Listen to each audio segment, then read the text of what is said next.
মহান আল্লাহ সুবহানাহু ওয়া তাআলার কালাম সাক্ষী আল্লাহ রাব্বুল আলামিন বলেন ওয়া মান ইয়াবতাগি গায়রাল ইসলামি দীনান ফালাই ইউকবালা মিন ওয়া হুয়া ফিল আখিরাতি মিনাল খাসিরিন।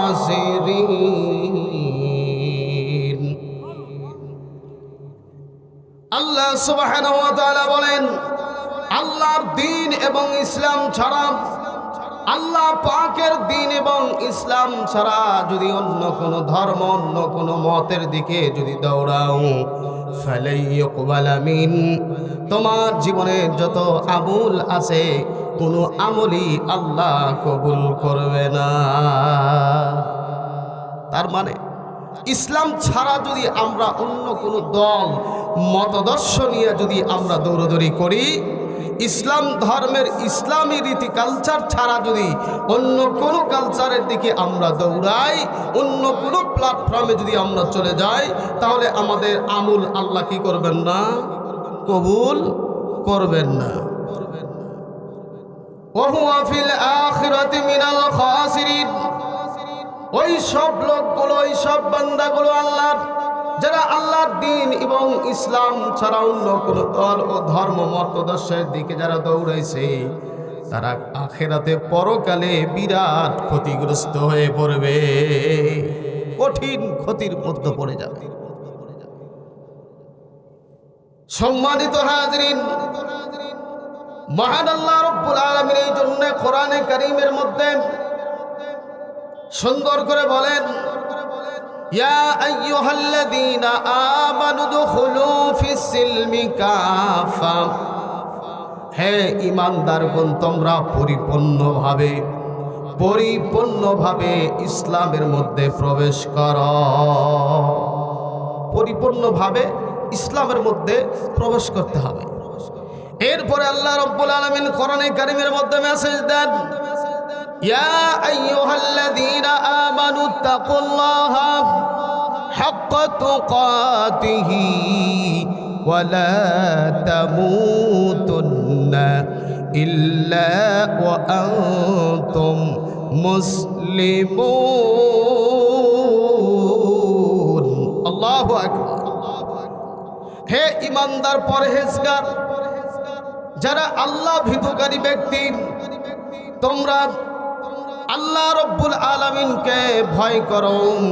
ইয়া আইয়ুহাল্লাযীনা আমানু তাকুল্লাহা হাক্কা তুকাতিহি ওয়া লা তামুতুন্না ইল্লা ওয়া আনতুম মুসলিমুন। হে ঈমানদার মুখলিসিন তাকওয়াবান ব্যক্তিরা, তোমরা প্রকৃত মুসলিম না হয়ে, হক মুসলিম না হয়ে তোমরা মৃত্যুবরণ করো না। খাঁটি মুসলিম না হয়ে মৃত্যুবরণ করো না। বলতেছিলাম খাঁটি মুসলিম হতে হবে, খাঁটি ঈমানদার ব্যক্তি হিসাবে নিজেকে পরিচয় দিতে হবে। খাঁটি মুমিন না হয়ে, খাঁটি মুসলিম না হয়ে মৃত্যুবরণ করা যাবে না। কাল কিয়ামতের ময়দান কঠিন ভয়াবহ অবস্থা। যদি আমরা খাঁটি মুমিন না হয়ে, খাঁটি মুসলমান না হয়ে, খাঁটি ঈমানদার না হয়ে যদি মৃত্যুবরণ করি, তাহলে আমাদের জন্য অনেক বিপদ আছে। বিপদ আছে না? নাই, কঠিন বিপদ আছে। সম্মানিত হাজিরিন, আল্লাহ সুবহানাহু ওয়া তাআলা কিতাব গবেষণা করলে দেখা যায় যুগে যুগে অনেক স্বৈরাচার, অনেক অত্যাচারী বাদশা এসেছে, অনেক নবী রাসূলের উপরে তারা কি করেছে? ভয়ঙ্কর অত্যাচার করেছে। তার মধ্যে আমাদের সর্বশেষ নবীর উপরে কিরকম অত্যাচার করা হয়েছিল তার কিছু দৃষ্টান্ত আমি আপনাদের সামনে তুলে ধরব। তার আগে আমি বলি, এদেশকে কালিমার পতাকা, কালিমার ঝান্ডাবাহী মুসলিম কান্ট্রি, এদেশকে কালিমার পতাকা উড়াতে হবে। এদেশের মাটিকে আল্লাহর কালাম দিয়ে আরো শক্তিশালী করতে হবে। না হইলে 1 সপ্তাহে 7 বার ভূমিকম্প হয়, মাটির তলায় আল্লাহ নিমিষের মধ্যে শেষ করে দিবে। প্রথম দিনের ভূমিকম্পে টের পেয়েছে কেমন, ঠিক না? প্রথম দিন কেমন ভূমিকম্প হয়েছে আমরা টের পেয়েছি। আল্লাহ কিয়ামতের ময়দান কেমন হবে, কিয়ামত কেমন হবে তার দৃষ্টান্ত আমরা কিছুটা বুঝতে পেরেছি, কিন্তু তা দিয়ে কি শেষ? 7 বার ভূমিকম্প হয়ে শেষ? বান্দা যত নাফরমানি করবে, যত আল্লাহ বিরোধী কাজ করবে, যত নবী বিরোধী কাজ করবে, তত ভয়ঙ্কর আযাবগুলো আল্লাহ আমাদের জন্য প্রেরণ করবে। আল্লাহ বলেন, জাহারাল ফাসাদু বিমা কাসাবাত আইদিন নাস, আমরা মানুষেরা নিজের হাত দিয়া এই বিপদগুলো আমরা কামাই করছি। এই অন্যায় কাজগুলো, আমরা যে অন্যায় কাজগুলো, পাপ কাজগুলো করছি, এই পাপ কাজের বিনিময়ে আল্লাহ আমাদের জন্য বিপদ এবং আপদ, মুসিবত আমাদের উপর নাজিল করছে। আল্লাহ রাব্বুল আলামিন এই জন্য আমাদেরকে প্রকৃত মুমিন হওয়ার কথা বললেন, প্রকৃত তাকওয়াবান হতে বললেন। আল্লাহ নবীজি সাল্লাল্লাহু আলাইহি ওয়াসাল্লাম বলেন, লা ইয়াদখুলুল জান্নাতা কাত্তাতুন, ওই ব্যক্তি জান্নাতে প্রবেশ করতে পারবে না, ওই ব্যক্তি জান্নাতে যেতে পারবে না যেই ব্যক্তি আল্লাহ পাকের দিন ইসলামের ভিতর থাকতে পারল না, দিন ইসলাম কবুল করতে পারল না। ওই ব্যক্তির জন্য খুব দুর্ভোগ হয়ে যাবে, বিপদ তার জন্য কঠিন ভয়াবহ বিপদ নেমে আসবে। আমার বন্ধুগণ, আল্লাহ রব্বুল আলামিন কোরআনে কারীমের মধ্যে একটি সূরা নাজিল করেছেন, সূরাটার নাম হলো সূরাতুল লাহাব। কত আমরা শুনেছি, কত আমরা পড়েছি। এই সূরাটির প্রথম অংশের মধ্যে আল্লাহ রব্বুল আলামিন বলেছেন, তাব্বাত ইয়াদা আবি লাহাবিন ওয়া তাব। এই শব্দটা আমরা বহুবার শুনেছি, বহুবার পড়েছি। এই আয়াতটা নিয়েই আমি কথা বলবো আপনাদের সামনে। এই আয়াতের মধ্যে 2টা অপশন রয়েছে, 2টা কথা রয়েছে। এই আয়াতের 2টা কথা নিয়ে আপনাদের সামনে আমি আলোচনা করব। মহান রব্বুল আলামিন এই দেশকে মুসলিম কান্ট্রি হিসাবে কবুল করেছেন, কিন্তু এই দেশের ভিতরে নাফরমানিরা, ইহুদি খ্রিস্টানরা ঢুকে মুসলমানদের খাঁটি ইসলামটা তারা কি করে ফেলেছে? দণ্ডভণ্ড করে ফেলেছে, নষ্ট করে ফেলেছে।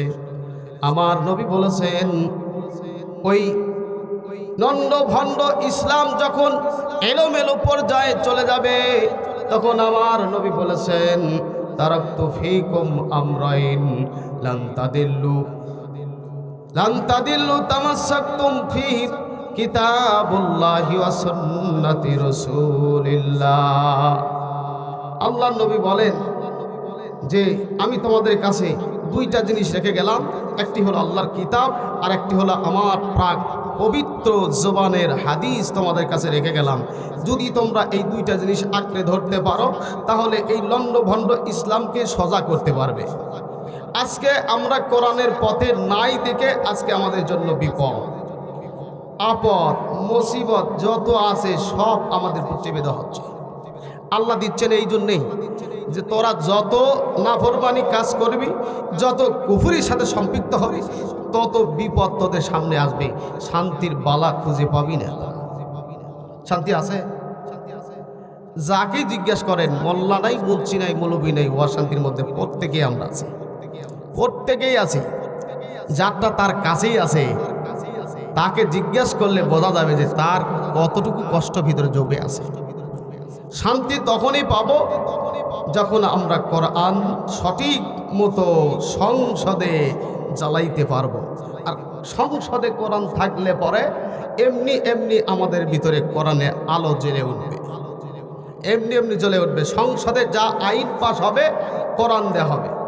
আল্লাহ পাকের কোরআনে কারীমের মধ্যে বলেন, আল-ইয়াউমা আকমালতু লাকুম দীনাকুম ওয়া আতমামতু আলাইকুম নি'মাতি ওয়া রাদিতু লাকুমুল ইসলাম দীনা। আল্লাহ আল্লাহ পাক বললেন, আমি তোমাদের কাছে একটি পরিপূর্ণ একটি কিতাব প্রেরণ করলাম, একেবারে পরিপূর্ণ কমপ্লিট করে তোমাদের কাছে এমন একটা দিন ধর্মের কিতাব দান করলাম যা তোমাদেরকে পরিপূর্ণ দিক নির্দেশনা দিবে। বলেন তো, পৃথিবীতে যত আইন, যত বিধান, যত সংবিধান আছে তার থেকে বড় সংবিধানের নাম কি বলেন তো? আল্লাহ পাকের কালাম কোরআনুল কারীম। এই সংবিধানকে সংসদে না থাকার কারণে আজকে আমাদের জন্য বিপদ, মুসিবত। বাংলাদেশে, সারা পৃথিবীতে যদি আল্লাহ পাকের কালামের বাণীকে যদি আমরা সর্বোচ্চ আসনে বসাইতে পারি, আল্লাহর কিতাবকে সর্বোচ্চ পর্যায়ে আমরা নিতে পারি, সর্বোচ্চ সম্মানে যদি আমরা কোরআনকে দিতে পারি, তাহলে কোরআন আমাদেরকে শান্তি পুরস্কার দিবে। ঠিক কি ঠিক না বলে? কোরআন শান্তি পুরস্কার দিবে আমাদেরকে। কোরআনের কাছে নাই দেখে আজকে আমাদের বিপদ। এই কোরআনের বিরোধিতা করেছিল এক নম্বর, যিনি কোরআনের বিরোধিতা করেছিলেন তিনি হলেন নবীজির আপন চাচা, যার নামে আল্লাহ ডাইরেক্ট সূরা নাজিল করেছেন, সূরাতুল লাহা। এই ব্যক্তি কোরআনের ডাইরেক্ট বিরোধিতা করেছে, কোরআনের ডাইরেক্ট বিরোধিতা করেছে, সমালোচনা করেছে। কেমন কেমন আমি বলতেছি, তার আগে কিছু কথা আমি বলে নিই। বাংলাদেশের আলেম শ্রেণী যারা আছি আমরা, এক নম্বর পয়েন্ট হলো প্রত্যেকটা আলেমকে এক প্ল্যাটফর্মে কাজ করতে হবে, ঐক্যবদ্ধ হতে হবে। প্রত্যেকটা আলেম যদি ঐক্যবদ্ধ হয়, বাংলাদেশে আল কোরআনের রাজ কায়েম করা সম্ভব হবে। আর আলেমরা যদি আলাদা আলাদা দল তৈরি করে ফেলে, আল্লাহর এই জমিনে আল্লাহর এই কোরআন বাস্তবায়ন করা সম্ভব হবে না। এই জন্য কি করতে হবে? প্রত্যেকটা হুজুর এবং আলেমকে হাতের সাথে হাত রেখে ঐক্যবদ্ধ হতে হবে, আর বলতে হবে মোরা মুহাম্মদের উম্মাহ। ঐক্য হতে হবে। আর যেই আলেমগুলো ঐক্য হবে না, যেই আলেমগুলো ঐক্যবদ্ধ হবে না, তারা কি করলো? মুনাফিকি করলো। তারা কি করলো? মুনাফিকি করলো। এরা মুনাফিকের সর্দার, এরা এক হচ্ছে না, এরাও চায় না যে কোরআনকে আমরা কি করি, সংসদ রাখি। এই ঐক্যবদ্ধ না থাকার কারণে বিশৃঙ্খলা লেগে গেছে আমাদের ভিতরে। আজকে যদি আমরা ঐক্যবদ্ধ হই, বাতিল শক্তি আমাদের কাছ থেকে পলায়ন করতে বেশি টাইম লাগবে না, বেশি সময় লাগবে না। সম্মানিত শরী মণ্ডলী, মহান রব্বুল আলামিন ইজ্জাতুল কারীম সূরাতুল লাহাবের ভিতরে বলছেন, তাব্বাত ইয়াদা আবি লাহাবিন ওয়া তাব। তাব্বাত, এই সূরা লাহাব, লাহাবুন একজন লাল বর্ণের একটি ব্যক্তির নাম। তার নামে আল্লাহ সূরা নাজিল করেছেন, যিনি ছিলেন নবীজির চাচা আবু লাহাব। তার নামে আল্লাহ পাক এই সূরা নাজিল করে। মহানবী সাল্লাল্লাহু আলাইহি ওয়াসাল্লাম সমস্ত লোকদেরকে ডাকলেন। নবীজি একটা পাহাড়ের চূড়ায় উঠে মানুষদেরকে ডাকতেছিলেন। সকল মানুষ একত্রিত হলো। নবীজি তখন দাওয়াত দিলেন, কি দাওয়াত দিলেন? লা ইলাহা ইল্লাল্লাহ, মেনে নাও এক আল্লাহ ছাড়া আর কোনো মাবুদ নেই, এই কথার দাওয়াত দিলেন। নবীজি যখন এই কথার দাওয়াত দিলেন আর লোক সকলকে বললেন, হে লোকেরা, হে মানুষেরা, ইয়া আইয়ুহান নাস, আমি তোমাদেরকে আজকে একটি কথা বলবো। কি কথা? যে আমি মোহাম্মদ আব্দুল্লাহর ছেলে, আমি মোহাম্মদ বলছি যে তোমাদের পিছন থেকে শত্রুরা আক্রমণ করছে, তোমরা কি বিশ্বাস করবে? তার বলে হ্যাঁ বিশ্বাস করব। এই কথা বলার পর নবী যখন বলেছে লা ইলাহা ইল্লাল্লাহ, এক আল্লাহ ছাড়া আর কোনো মাবুদ নেই, তখন তার আপন চাচা আবু লাহাব, কে আপন চাচা আবু লাহাব, তখন নবীজিকে বলতেছেন তাব্বান লাকা আলিহাজা জামাতানা ইয়া মুহাম্মদ, হে মুহাম্মদ, তুমি কি আমাদেরকে এই কথা বলার জন্য এখানে একত্রিত করেছো?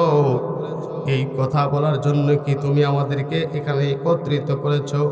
তুমি ধ্বংস হয়ে যাও, তোমার পতিতার দিন, তোমার পতিতার সময় ধ্বংস হয়ে যাক। আবু লাহাব কি দিল? বদদুয়া দিল। কি দোয়া দিল?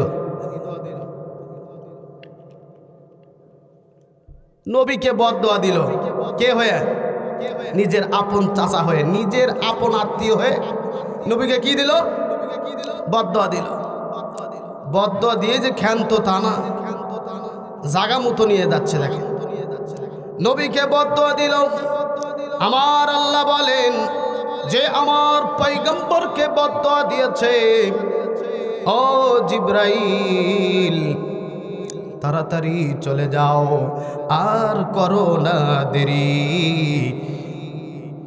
আবু লাহাব আমার নবীকে, তার মুখ থেকে আমার নবীর ধ্বংস কামনা বের হচ্ছে, তাড়াতাড়ি চলে যাও, আমার নবীর কাছে মেসেজ দিয়ে দাও। আল্লাহ পাকের কালাম তখন নাজিল হলো, সূরাতুল লাহাব নাজিল হয়ে গেল। সূরাতুল লাহাব নাজিল হওয়ার কারণ হলো বদদুয়া দিয়েছে আবু লাহাব। কে বদদুয়া দিয়েছে? আবু লাহাব নবীজিকে বদদুয়া দিয়েছে। নবীজিকে বদদুয়া দেওয়ার কারণে আল্লাহ পাক নিজেই আবু লাহাবকে আবার কি দিয়েছেন? বদদুয়া দিয়েছেন। ওর মুখ দিয়ে নবীর ধ্বংস কামনা। আল্লাহ এই জন্য ডাইরেক্ট কি করেছেন? কোরআনে কারীম নাজিল করেছেন।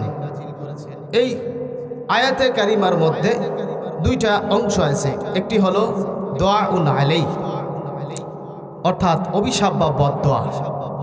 পরেরটুকু হলো ইফখার, অর্থাৎ অভিশাপ করলো, বদদোয়া করলো। এই দুইটা কথা এই আয়াতের মধ্যে কোট করা হয়েছে। একটা হলো দোয়া হিসাবে আর একটা হলো বদদোয়া হিসাবে।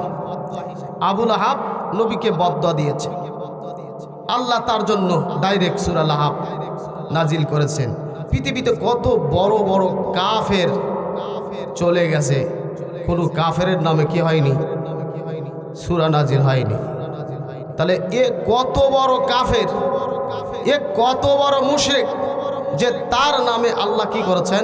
ডাইরেক্ট সূরা নাজিল করেছেন। কত বড় কাফের হলে ফেরাউনের নামে কোনো সূরা নাই, ওয়ালিদ ইবনে মুগীরের নামে কোনো সূরা নাই,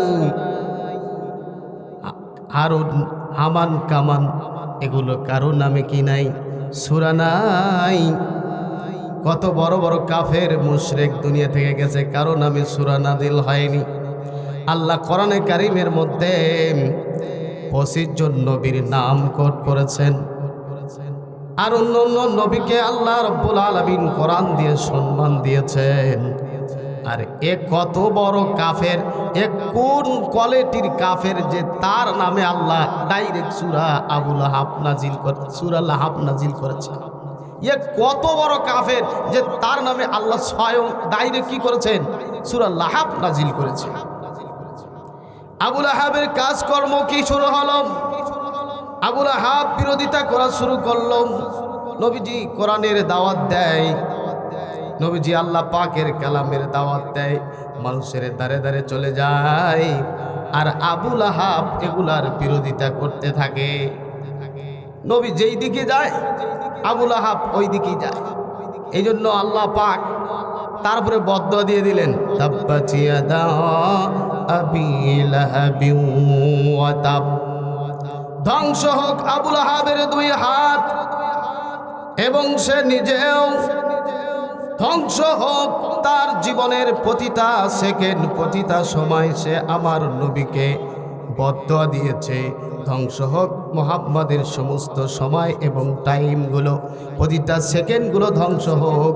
অথচ আল্লাহ বলছে আমার নবীর কোনো সময় এবং মিনিট, কোনো টাইম, কোনো দিন নষ্ট হবে না, বরঞ্চ পৃথিবীর শুরু থেকে নিয়ে এই পর্যন্ত, যেদিন থেকে আল্লাহ পাকের কালাম নাজিল হয়েছে, এ থেকে নিয়ে ১,৫০০ বছর পর্যন্ত, কিয়ামত পর্যন্ত সূরাতুল লাহাব মানুষ সালাতের মধ্যে পড়ছে, নামাজের মধ্যে পড়ছে, সুন্নতের মধ্যে পড়ছে, নফলের মধ্যে সূরাতুল লাহাব পড়ে পড়ে আবু লাহাবকে বদদুয়া করছে। আমার নবীকে ও বদদুয়া দিয়েছে, আল্লাহ এমন বদদুয়া দিয়েছে যে কিয়ামত পর্যন্ত ওকে মানুষ বদদুয়া দিতেই থাকবে। বদদুয়া আবু লাহাবকে কিয়ামত পর্যন্ত দিতে থাকবে। সম্মানিত হাজরিন, সম্মানিত মুসল্লিয়ান একরাম, আল্লাহ পাকের নবী মক্কা মুকাররমায় হাজীদেরকে দ্বীনের দাওয়াত পৌঁছায় দিচ্ছেন। আল্লাহ পাকের কালামের দাওয়াত তাদের কাছে পৌঁছায় দেন। আবু লাহাব পিছে পিছে যাওয়া শুরু করেছে। আবু লাহাব পিছে পিছে যায়। নবীজি হাজীদেরকে বলছে, ও হাজিরা, তোমরা পড়ো লা ইলাহা ইল্লাল্লাহ, যে এক আল্লাহ ছাড়া আর কোনো মাবুদ নাই, বিশ্বাস করে নাও। এই কথা যখন আল্লাহর কালাম দিয়ে যখন দাওয়াত দিতেছিলেন, আবু লাহাব পিছন দিক থেকে নবীজিকে ধাক্কা দিয়ে বলতে থাকে, এ পাগল, এর কথা কোনো প্রকার তোমাদের শোনা যাবে না। আন্নাহু কাযাব, মুহাম্মদ হল মিথ্যাবাদী, মিথ্যা কথা বলছে। আন্নাহু কাযাব, সে তোমাদেরকে মিথ্যা বলছে। লা তুসাদ্দিক, তোমরা তাকে সত্যবাদী বলে বিশ্বাস করবে না। এই কথা আবু লাহাব তার মুখ দিয়ে বলে ফেলছে। আর যারা হাজী সাহেবগণ তারা বলতেছে, এ কোন কোয়ালিটির পাগল, যেই পাগল এত মিষ্টি করে কথা বলতে পারে, এত সুন্দর করে কালামের দাওয়াত দিতে পারে। পাগল হলে তো অন্তত তার গায়ে চট থাকবে, মাথার মধ্যে চুল জট থাকবে, এবং পরনের জামা কাপড় উল্টা পাল্টা, নাট বল্টু সেন্টার কিছুই ঠিক থাকবে না। এটা কোন ধরনের পাগল, যার কথা শুনলে পরে ভালো লাগছে, যার কালামের দাওয়াত শুনে আমাদেরকে ভালো লাগছে। আবু লাহাব পিছন থেকে বলতেছে, লা তুসাদ্দিক হাজিরা, তাকে বিশ্বাস করো না, সে মিথ্যা কথা বলছে। অথচ আবু লাহাবের কথা কেউ পাত্তা দিল না। দেখলো এটা যদি পাগলই হয়, এর সাইজ স্বরূপ যেরকম দেখা যাচ্ছে, পাগলের কোয়ালিটি এরকম হতে পারে না। সুবহানাল্লাহ, পাগলের কোয়ালিটি এরকম হতে পারে না। আল্লাহ নবীর দাওয়াত তারা মেনে নিলেন, তারা দাওয়াত শ্রবণ করলেন, শুনলেন, দিন ইসলামের প্রতি তারা দীক্ষিত অর্জন করলেন, জ্ঞান অর্জন করলেন। শুধু তাই না, আবু লাহাব নবীজির কত আপন ছিল জানেননি? নবীজির একেবারে সবচাইতে কাছের আত্মীয় ছিল। কিরকম? এক, নবীজির আপন চাচা ছিল। দুই, নবীজির নিকটতম আত্মীয় ছিল, নিকটতম প্রতিবেশী ছিল। নবীজি কি ছিলেন? নবীজির নিকটতম আত্মীয় প্রতিবেশী ছিলেন, আত্মীয় প্রতিবেশী ছিলেন। তিন, নবীজি সাল্লাল্লাহু আলাইহি ওয়াসাল্লামের জন্মে সবচাইতে বেশি খুশি হয়েছিলেন আবু লাহাব। কে খুশি হয়েছিলেন? আবু লাহাব সবচাইতে বেশি খুশি হয়েছিলেন নবীজির জন্মে।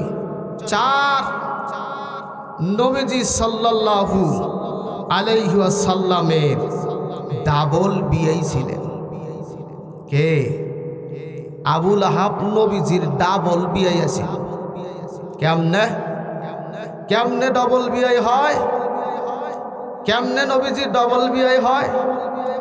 নবীজির একটি কন্যা ছিল রুকাইয়া, আর একটি কন্যা ছিল উম্মে কুলসুম। এই দুইটার কন্যা নবীজি আবু লাহাবের দুই ছেলের সাথে বিবাহ দিয়েছিলেন।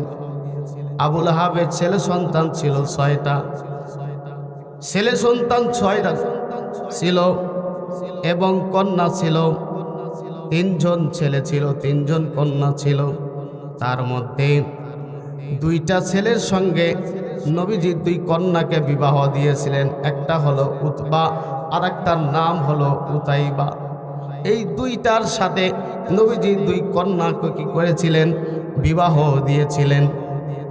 2টা কন্যা সন্তানকে নবীজি আবু লাহাবের 2 ছেলের সাথে বিবাহ দিয়েছিলেন। সেই দিক দিয়ে ডাবল বিয়ে হয়েছে। কিন্তু যখন নবীজি একেবারে ঝাড়া কথা যখন বললেন, লা ইলাহা ইল্লাল্লাহ, এক আল্লাহ ছাড়া আর কারো ইবাদত করা যাবে না, এক উপাস্য ইলাহ একমাত্র আল্লাহ, এ ছাড়া আর কারো দাসত্ব বশ করা যাবে না, যখন একমাত্র বলেছে তখন ওদের শরীরের মধ্যে চুলকানি শুরু হয়ে গেছে। চুলকানি শুরু হয়ে গেছে। এ কি বলে? এতগুলো লাত মানাত উজ্জা, এত দেব দেবীর ইবাদত দিয়ে মোহাম্মদ শুধু একজনের ইবাদত করতে বলে?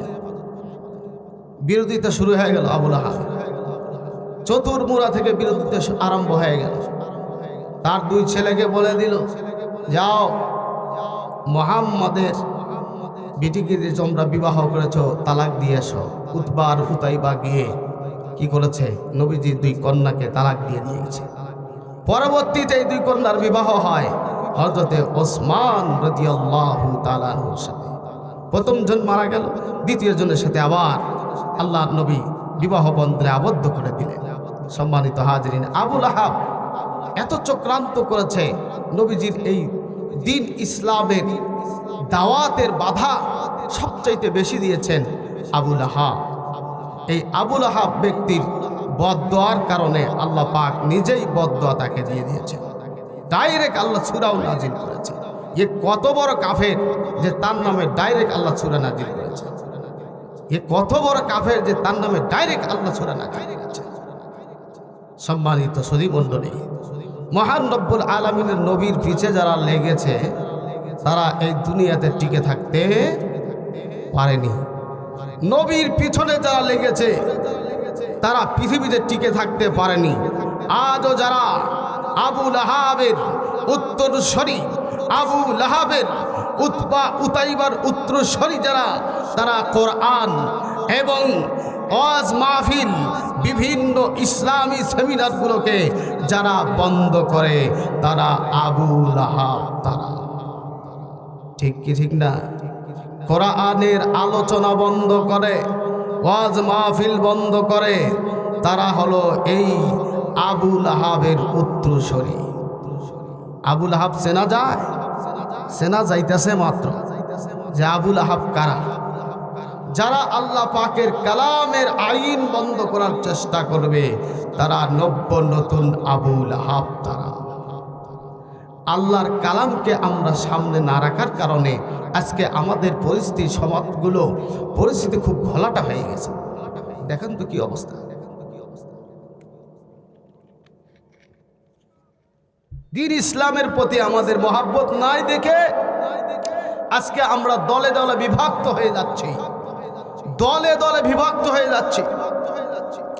মহানবী সাল্লাল্লাহু আলাইহি ওয়াসাল্লাম কে অভিশাপ দিলেন আবু লাহাব, তার জন্য আল্লাহ পাক সূরাতুল লাহাব নাজিল করে দিয়েছেন।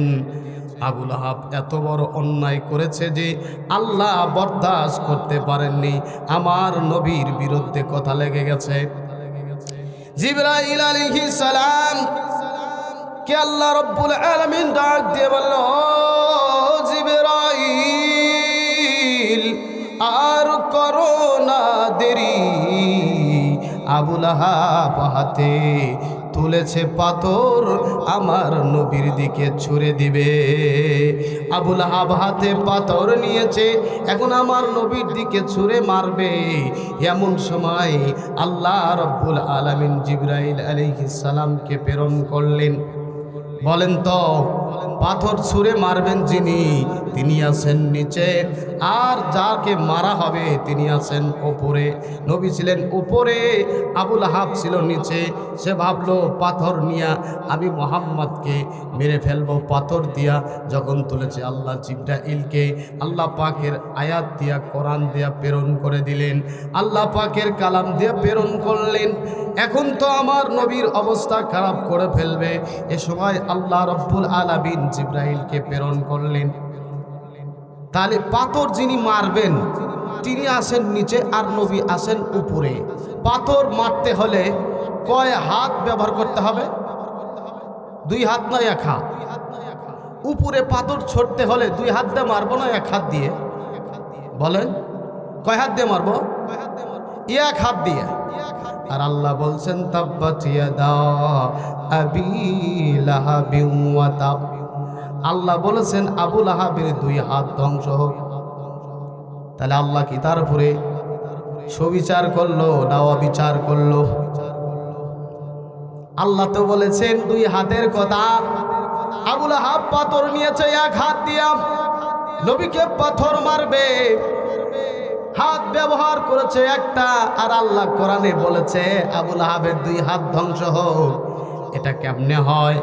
আমি একটু উদাহরণ দিলেই আপনারা বুঝতে পারবেন। আবু লাহাব হাত একটা ব্যবহার করেছে, আর আল্লাহ বলেছেন 2 হাত ধ্বংস হোক। আবু লাহাবের হাত কয়টা ধ্বংস হোক? 2টা হাত ধ্বংস হোক। যখন আমরা তীর মারব তখন ডান হাত দিয়ে আমরা তীর মারতে পারবো না, তখন মারতে পারবো যখন বাম হাত দিয়ে কি করব? তীরটা ধনুকটা ধরব, তীরের অংশটা ধরব। তীর ধরার পরে এই ধনুকটা ধরার পরে তারপরে ডান হাত দিয়ে টান দিব, তারপরে উপর দিকে ছড়ে মারবো টার্গেট করে। তখন ব্যবহার করা লাগে হাত 2টা। তীর মারতে হলে হাত ব্যবহার করা লাগে কয়টা? 2টা। শুধু 1 হাত দিয়ে তীর মারা যায় না। আল্লাহ পাক এর 2 হাতের কথা বলেছে। আবু লাহাবের 2 হাত ধ্বংস হোক। কেমনে আবু লাহাবের 2 হাত ধ্বংসের কথা আল্লাহ বললেন? কেন আল্লাহ 2 হাতের কথা বললেন? অবিচার আল্লাহ করলেন নাকি? দেখেন কেমনে হয়, কেমনে 2 হাতের কথা বলে। 2 জন ব্যক্তি এক জায়গায়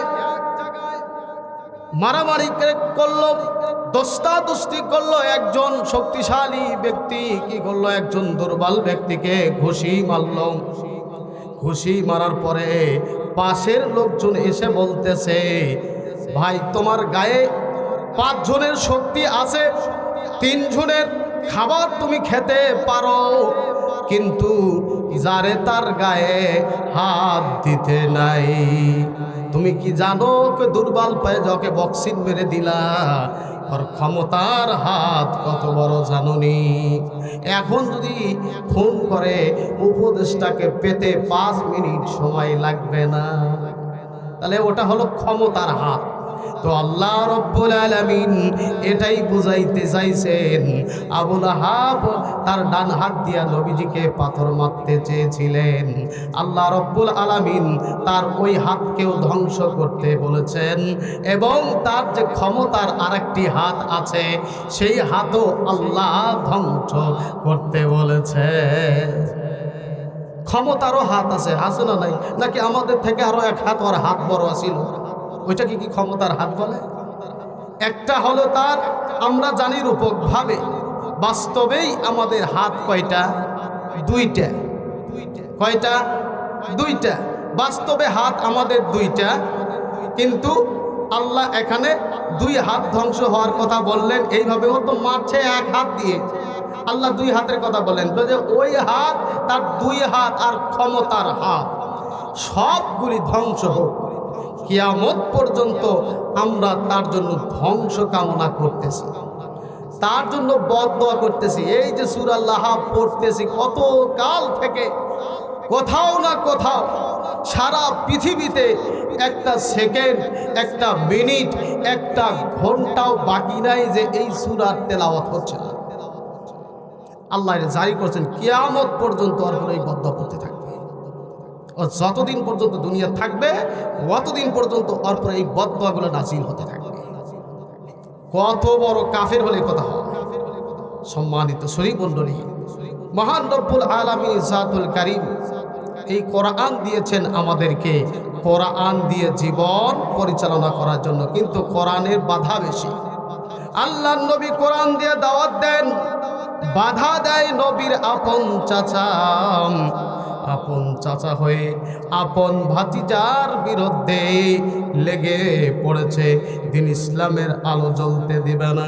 নবীজির সর্বশেষ একটি ছেলে জন্ম নেওয়া হলো, আব্দুল্লাহ নাম রাখা হলো। আল্লাহ নবী আব্দুল্লাহর নাম রাখলেন, তার বাপের নামের সাথে নাম রাখলেন, বাপের নামের সাথে নাম রাখলেন আব্দুল্লাহ। এই জন্যে নবীজির জন্মের আগেই তার পিতা মারা গিয়েছে, এই জন্য ভাবলেন এই সন্তান যেহেতু হয়েছে তার নাম রাখলাম আব্দুল্লাহ। তাকে আব্দুল্লাহ বলে যখন ডাকবো তখন মনে হবে আমার আপন বাবা আমার কাছে আছে। এই আব্দুল্লাহ যেই দিন এই দুনিয়া ছেড়ে চলে গেল, আবু লাহাব তখন প্রত্যেকের বাড়ির দরজায় করা নাড়ায় আর বলে, ও মক্কাবাসী তোমরা কোথায় রে? দেখো মুহাম্মাদের দিন ধর্মের বাতি জ্বলাইবার মতো আর কেউ থাকলো না। এই স্লোগান প্রত্যেক বাড়ির দরজায় দরজায় গিয়া পৌঁছানো আরম্ভ করে দিল। কে? নিজের আপন চাচা হয়ে, যে মুহাম্মাদের দিন ধর্ম চালাইবার মতো, বাতি জ্বালাইবার মতো আর কেউ থাকলো না। এই কথা প্রচার করতেছে সমাজের মধ্যে, এই কথা লাগাই দিতেছে প্রত্যেকটা সমাজে গিয়া গিয়া, বাড়িতে গিয়ে গিয়া নবীর পিছনে এই খটকা লাগাই দিতেছে, নবীর বিরুদ্ধচারণ করতেছেন, যাতে করে দিন ইসলাম থাকে না। আজকে আবু লাহাব তুই নাই, কিন্তু আল্লাহর কালামের, আল্লাহর দ্বীনের আলো এখনো আছে না নাই? আছে না নাই? জোরে বলেন। আছে। এই যে আজকে দ্বীনের আলোচনা চলছে, এটা কার বরকতে? আল্লাহ পাকের কালামের বরকতে আলোচনা চলছে, তাছাড়া তো আর কোনো কিছু করা সম্ভব নয়। আল্লাহর নবী সাইয়্যিদুল মুরসালিন খাতামান নবিয়্যিন জনাবে মুহাম্মদুর রাসূলুল্লাহ সাল্লাল্লাহু আলাইহি ওয়াসাল্লাম মক্কা কাবা ঘরের সামনে গিয়া সেজদায় পড়ে গেলেন। নবীজির আরেক চাচা আবু জেহেল, আছে না নাই? আবু জেহেল, নবীর চাচা আবু জেহেল গিয়া দেখলো আমার ভাতিজা কাবার সামনে সেজদায় রয়েছে। তার দলের সঙ্গ পাঙ্গ লোকগুলা নিয়ে বলছে, আমার দলের সঙ্গ পাঙ্গ লোকেরা শোনো, মুহাম্মদ যখন কাবার সামনে সেজদা দিয়ে দিবে তখন তোমরা কি করবে? উটের পচা ভুঁড়িগুলো নিয়ে মুহাম্মাদের ঘাড়ের উপরে উঠায়া দিবে। এই কথা বললে পরে মুআইয়িদ নামে একজন ব্যক্তিকে রেডি করে তাকে আবু জেহেল সোলা পরামর্শ দিয়ে নবীজি যখন সেজদায় থাকবে তার কাঁধের উপরে কি তুলে দিবে? উটের ভুঁড়িগুলো তুলে দিবে, যাতে করে উটের ভুঁড়ির দুর্গন্ধে নবী চিরতরে দুনিয়া থেকে বিদায় হয়ে যায়। নবীজিকে বিদায় করার জন্য আবু জেহেল এই পরামর্শগুলো দিয়েছিল, কিন্তু আব্দুল্লাহ ইবনে মাসউদ রাদিয়াল্লাহু তাআলা আনহু বলেন, আমি দেখতেছিলাম যে তারা এই পরামর্শগুলো করছিল যে নবীর কাঁধের উপরে এই উটের ভড়িগুলো তুলে দিবে, কিন্তু আমার করার কোনো ক্ষমতা ছিল না, আমার কোনো তখন কিচ্ছু করার ছিল না। তারা ক্ষমতার দিক দিয়ে, বলের দিক দিয়ে সবচাইতে পাওয়ারফুল ছিল, আমার করার কোনো ক্ষমতা ছিল না। এই জন্য আমি, বর্ণনাকারী বলেন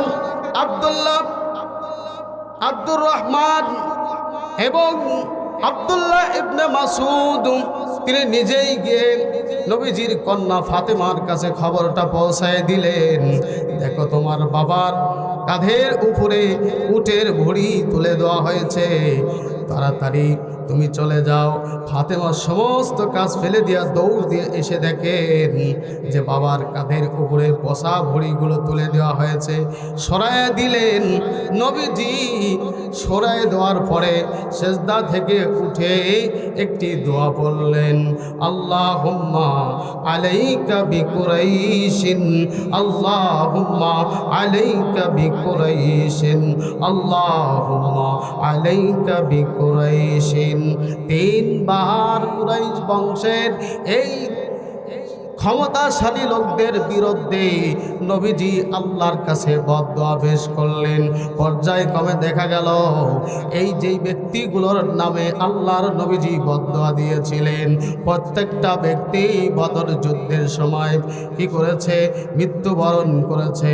বহুত দিন পরে, 10 বছর পরে বদর যুদ্ধে গিয়া এই 10 জন এই স্বৈরাচার ব্যক্তিগুলোকে আল্লাহ রাব্বুল আলামিন গজব দিয়েছেন। কিন্তু 1 নম্বর যে ছিল আবু লাহাব, তাকে কি দিয়েছেন শাস্তি? তার শাস্তি হলো আল্লাহ তার শরীরের ভিতরে কি দিয়েছিলেন?